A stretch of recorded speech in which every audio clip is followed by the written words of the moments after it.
What's going on, guys? Zuko back with another Shadowlands video. How's everybody doing? Grab your coffee. I hope you're having a wonderful day. Try not to destroy the mic this time. Let's back it up a little bit. Listen, we're going to keep going with the raid encounters, and we're going to talk today about Skolex, the insatiable ravener. So this is the worm fight. Of course, this is the second one. I know I kind of skipped over it and did the rest of the bosses, and there's kind of a good reason for that. This fight is not very difficult. So this is the second fight in the encounter that you will find. This is Mr. Worm himself. There's a couple of important mechanics to go over, and then the rest of it is pretty rudimentary. I think that on heroic, it probably gets more difficult. Like this dust blast mechanic, I think gets more difficult. But on normal, it's a bit of a snoozer. So we'll get to that in a second. But let me get my notes. Grab your coffee. We're going to talk about the build, first of all. What did we run for this? So I ran Witch Doctor Wolfbones. So we did this legendary here. This is, of course, all about the dogs. What talents did we run? This was my talent setup for the fight. I did a fire-focused version of Witch Doctor Wolfbones, okay? So obviously you take Ellie Spirits, and you're going to go Ellie Blast, Hot Hand, Ellie Assault. You do not run Lashing Flames because there isn't more than one target. Lashing Flames really gains a lot of value in an AoE situation because then you can like tab target to each enemy and tag them when you get a Hot Hand proc with Lava Lash, right? You tag them with Lava Lash. Lava Lash is like a 1.5 second cooldown when you get Hot Hand. And so it's like Lava Lash, tab target, Lava Lash, tab target, Lava Lash, and you have 3 or 4 of them out, and then all your flame shocks that are on those 4 targets are doing double damage. That's when the value of Lashing Flames goes right through the roof. But on single target, LA Blast is going to be much better. It's just going to give you more damage, and it's going to give you some stats, which is pretty cool. But it just does a truckload of damage, like 3,300 damage versus my Lightning Bolt, which is 1,800. Like, that's not even with Maelstrom stacks. So you can get some pretty crazy LE Blast crits, like 25k kind of thing. So it's really good. So take that, take Hot Hand, take Ellie Assault. You don't need Fire Nova. There's literally no AoE on this fight at all. It's just the worm himself. So that is the setup there. That's why you want to run it. I'm obviously running Plague Divisor Marileth. On this fight, I forgot to change this out for you guys, but you do not want the Frost Shock Conduit. You want Magma Fist, okay? So put that up here. I can't change it here, obviously, but Magma Fist goes here, then Tumbling Waves, then Focus Lightning, whichever. It doesn't matter the order, but make sure you have Magma Fist versus Frost Shock. Now, that being said, you should cast Frost Shock as a filler, and I'm going to start talking about this more and more and more because this is the build that I've been trying recently, is a Frost-focused build. But even in a Fire-focused build, like this one with Lava Lash, with Witch Doctor Wolfbones, and you're focused on Lava Lash when you get your Hot Hand proc, even in that sort of a build, you should have Frost Shock on your bars, and you should be pressing it whenever you have a free GCD. And I'll talk about that in the fight. Like, there's moments on every raid fight where you can't stay within melee range. And that's a perfect opportunity to use Frost Shock and to use your instant cast Lightning Bolts and to use Primordial Wave and Frost Shock. Look how many ranged abilities we have. Tons of ranged abilities. So, like, make sure you have Frost Shock in there because it's a really good button. It does a lot of damage. When I have my Fleshcraft going, it does 1,935 damage. Like, that's as much as my Lightning Bolt does with no Maelstrom. Like, it does a lot of damage for just having, if you have a free button to press this button. It will really boost your damage when you have off time, when you can't be sitting on the boss the entire time. Okay, so that's just, that's the build. Those are the conduits. My legendary is Witch Doctor Wolfbones. Let's switch over to the video. Let's go over here, and we'll talk about this fight. Now, let me get my notes up. Where did I put them? Over here. The opener's at 303, so let's go back and look at that. 303. 303.30. So this is where the fight starts. I'll talk about the basic abilities as we go, but there's kind of 2 important things you need to think about. There's some blue swirlies that go on the ground that you don't want to get hit by, and then there's a stacking sand debuff that goes on everybody that you have to get rid of eventually. So big blue swirlies, stacking debuff that you have to get rid of. I'll explain how to do that when we go. Let's just do one more ready check. Make sure.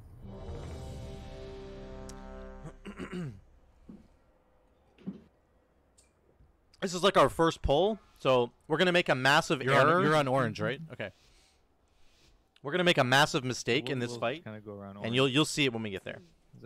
This is how you start. So the tanks are gonna tank them on orange. You cannot stand with the tanks as a melee character because Skolex does like a cleave, and he'll hit anybody nearby. So just always be opposite the tanks. Are we lusting on pull or?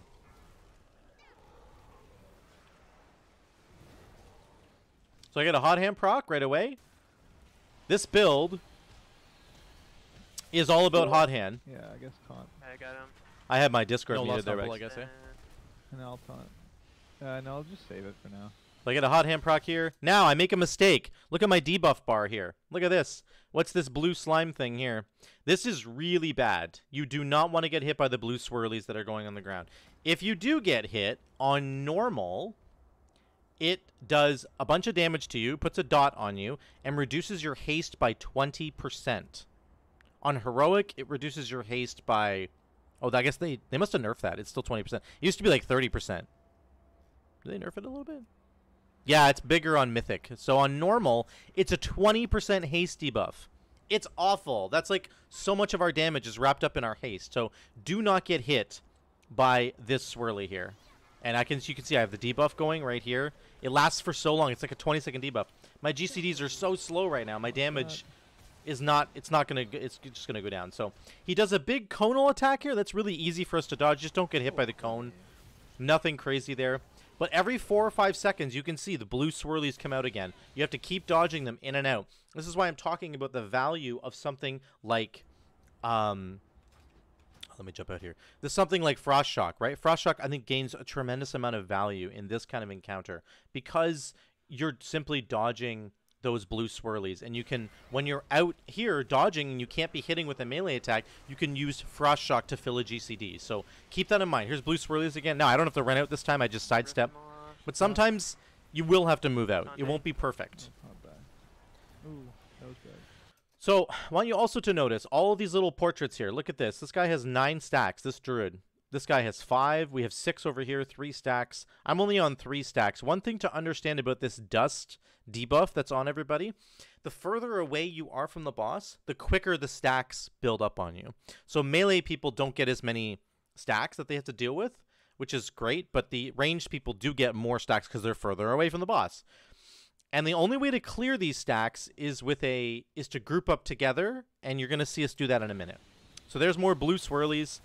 The sand debuff is continuing to build up. We didn't really understand how to deal with it yet, so. Sort myself out. I got a... There's the big shockwave, the big conal attack. You just dodge it. With my dwarf racial. It's really easy to dodge as a melee because you're so close to the boss. Taunt the boss, and you'll take the first Rift Maw and Rend. And if he's casting Rift Maw on you again, I'll just taunt off. So I had to run out here. See how far away from the boss I am? This is when you want to Frost Shock. I don't even have it on this fight because I was an idiot 2 weeks ago. But you want to use Frost Shock here. This is when you use it. You have 1 GCD to fill there. Makes a difference. I don't have it. You're talking about like on hold. fine. You taunt. The tanks are trying to sort out kind of what they're doing. This is their first time pulling. We just don't want to double up on both of those. So. Yeah. You can see.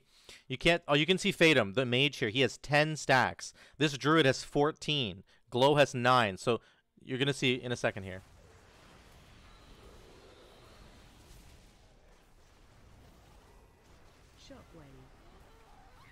Glow asks us here what we want to do about the stacks because it does do a ticking dot on everybody and it gets unmanageable. Just watch your feet. So again, dodge blue circles. Not too difficult.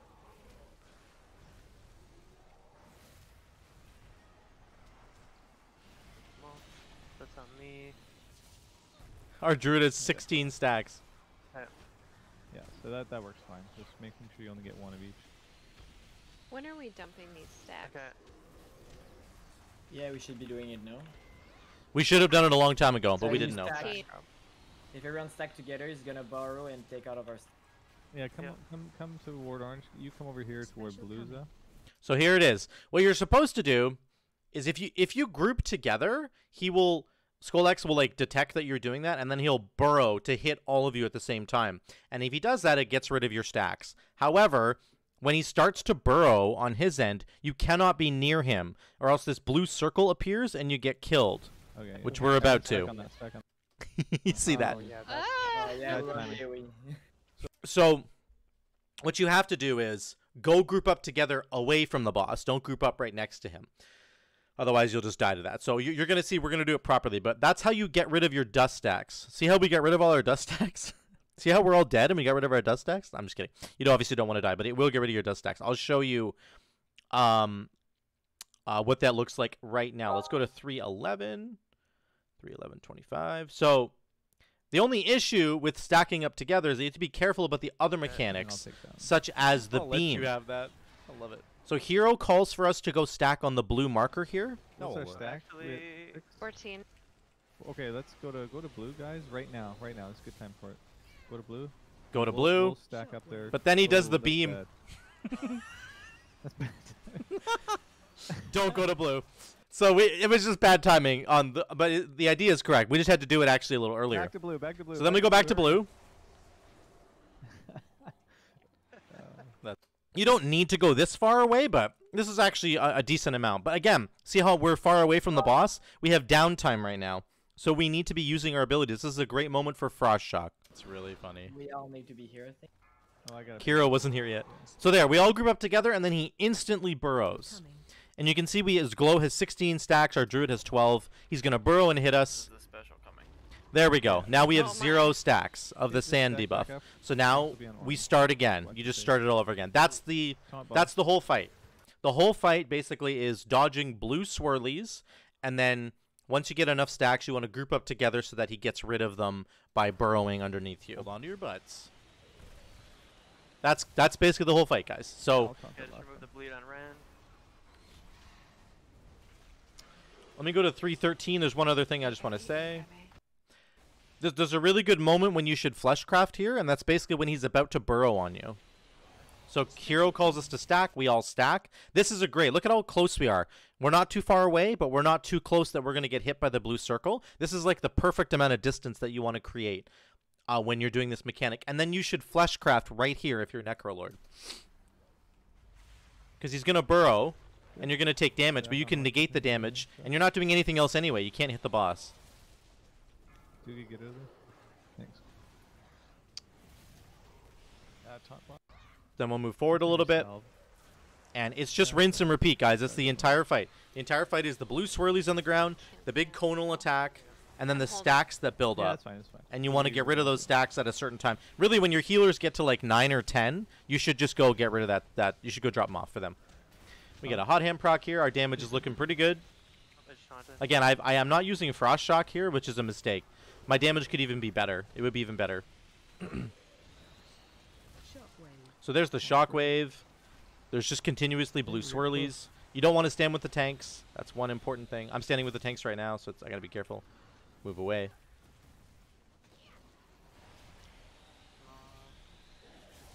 I'm gonna taunt after this.